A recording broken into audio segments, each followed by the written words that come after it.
I was going to try and do this video some justice with a bunch of Kamen Rider Force references and the full henshin and stuff. Hi, Coney. But then I realized that none of my old Kamen Rider belt thingies actually fit into this. So it's like the one driver I can't really use the right way. Box of stuff.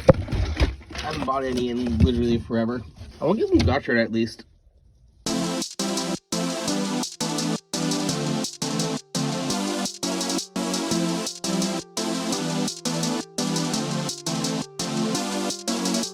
We're finally here! Finished with all the Clash of Heroes decks after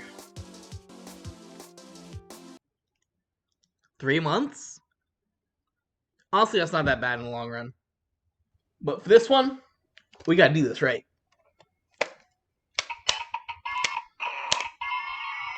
Wait. Battery is weird. 3, 2, 1. Henshin!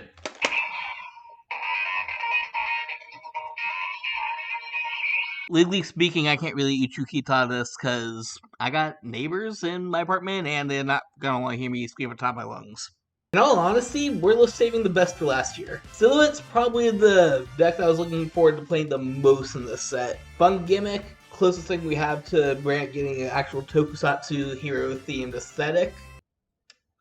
Not yet. Yeah, we're gonna get to you soon. If you guys want to see how I handle the B heroes, be sure to subscribe to see that all go live.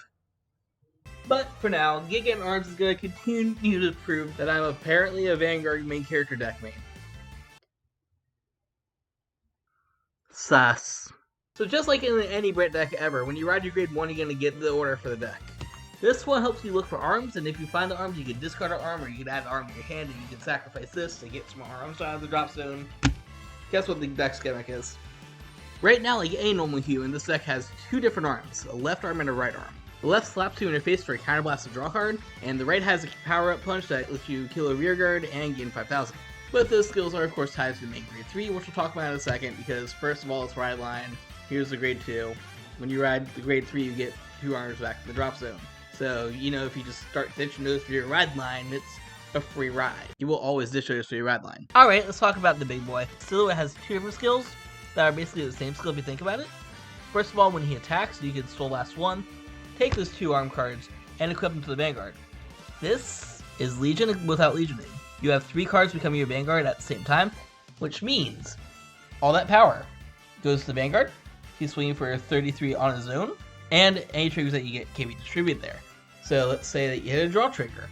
You give that draw trigger one of your arms instead of the Vanguard, still gonna be swinging 43, no big deal. Spoilers though, we're not running draw triggers because a front will affect all 3 of them. Single front trigger. On your 33k, now it becomes a 63k swing for absolutely free. Hitting anything basically gets over using an over trigger as a shield. Of course, because of this, while you're attacking with your Vanguard, you're also attacking with your arms, which means you can activate those armor attack skills, like the ones that let you draw cards and retire stuff. So effectively, you can just conserve your counterblast and say, okay, I'm going to swing it now, draw a card, or declare attack with Vanguard. Whoop, I'm going to draw a card now. Not to mention, for his other skill, after he's done attacking, when he's combined with boys, you're like, blah! Then you detach an arm and you attack with it again. So, like, you go, counterblast, swing 15, punch him in the face for it, draw a card, whatever. Activate Vanguard, yum yum yum yum yum, swing Legion attack, blah! Punch him in the face again for 15. Effectively, you can be getting 4 attacks off the deck this way. Because these power-ups, running Persona Ride is really, really important. Once again, this front row is all getting effective, so Persona Ride plus 10 buff to front row means that your Legion attack is now swinging for 63 for free. Each card being about 20k, whatever. Because this, we're maxing out the grade 3, and also running the Chalice, that counts as a Persona Ride.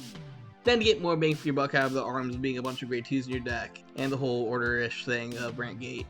We're in 2 more orders. So this one. The one fell. Counterblast 1, draw a card, and then give all your grade 2s boost. Ladies and gentlemen, you could legitimately have a field full of 5 different arms and become Spider-Man. Because hitting those orders is so important, you are going to be running 4 of this dork, the little Persona Ride Searcher. Much like everyone says that if you discard him to ride, you're going to be able to Soul Blast 1 and draw a card, no big deal, whatever. But his Persona Ride skill is just start turn order, and your next order per turn is free. It's really good because you do want to make sure you have those factories ready at all points in time. You're only going to be able to net one off the ride line, so you have to hard draw into the others. And of course, he basically says that you could play Chalice Return and search out with skill and play your factory or booster card for free. Solid. There is also this option if you don't want to wait for your Persona Ride turn and just want Soul Blast 1 to check top 5. Or of course use Dr. Penguin when you're discarding for Ride to check top 5, because guess what? So the last few cards we want to highlight, this Bulbamine, the Counter Charger. Everyone loves Bulbamine, everyone loves Bulbasaur. And I'm using this Perfect Guard because number 1, I'm too lazy to get out the normal ones, and number 2 is a monster. Guess what? You guys know I'm an archetype player. You know I'm going to say it. You can run Monster Lab in this deck, like legitimately. Having those 2 is 8 cards right there. If you do Penguin Engine, that's another card that you can be running. It's another set order to help care about set orders like Bulbamine's Counter Charge. Monster Engine is another version of this deck that I played, and they're both equally as efficient. Like honestly, you're either getting a bunch of search off the Monster Engine, or using the grade 2 boost engine, you're just gonna have a lot of big numbers. So take your pick there. They both vibe. Triggers, I already kind of mentioned these a little bit. Like you got your heals, whatever's. You got your over trigger. This card is stupid in all decks. We are using this one, of course, because doubling the power of everything is insane. And you're able to get multiple uses out of this because you can just say give the 10 bajillion to whatever arm you're standing and you get another attack off it. So equally as good as saying the blue crate if you want to be able to get Persona Red back or something. Just give the crate to Vanguard, power to rear guard, something like that. But it's brands. When am I ever going to recommend not use the brand over trigger on brand? This is just like the best card in the game. Then we are running a nice little mix of crits and fronts. Like I said, you do want to max out these front triggers because they are able to power up your whole front row. Therefore, hitting a single front is going to bring it up to about 60k, which almost gets over one of these boys defensively on its own. And I guess I should mention this boy if we're talking about the archetype support. It's an 18k booster that restands itself. It's okay.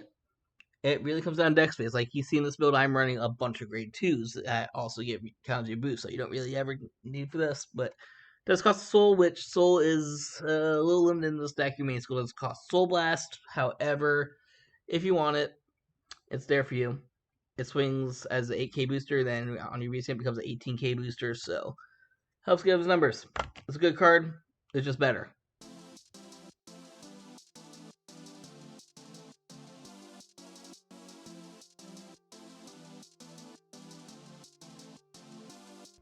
I gotta level with you guys. I don't know how many more times I could do with spinning, transition, and keep it fresh before you think that this is literally the only thing I'm going to be doing in my videos. So that is the glory of Gigant Arms, the Spaceman Among Us Kamen Rider-ish thing that's the closest thing that we're going to get to a Tokusatsu deck outside of maybe like 1 or 2 of the B heroes. The basic premise of it is to only get 4 attacks per turn, but those 4 attacks are going to be pretty big because your whole front row gets powered up when you go into the 3 attack Legion thing. And of course, I gotta give him a hand that you can slap or punch him in the face in order to get skills of drawing and retiring cards whenever you attack with these 2 arms. It's a pretty simple but interesting deck because there's a lot of stuff that you can do with it if you know how to play your combos right. Either way, very happy to see the manga protagonist play this thing, even though we're never going to be able to read Quake in the West or the new Dragon Duel 1 probably, whatever it's going to be called. Card games on dragons! But speaking of dragons and manga decks, I do want to talk about 2 more things that got announced in a future video, so make sure you subscribe to see that go live. Should be coming out with a couple of set 13 deck profiles, and I'm about to talk about the future of Vanguard, because we got a major announcement as I was making this video, so... As always, if you want to help support this channel, make sure to check out Raise Energy at repsports.com. Delicious and nutritious, zero crash, energy drink, all that fun stuff. Code Scourge gives you a discount. Or if you want to do the more TCG thing, TCG player. I got a store there, Scourge Games, here's a linky link. Until next time, always embrace the infinite. See, I'm doing it again. I'm literally doing the spin thing again. I swear I can do more things.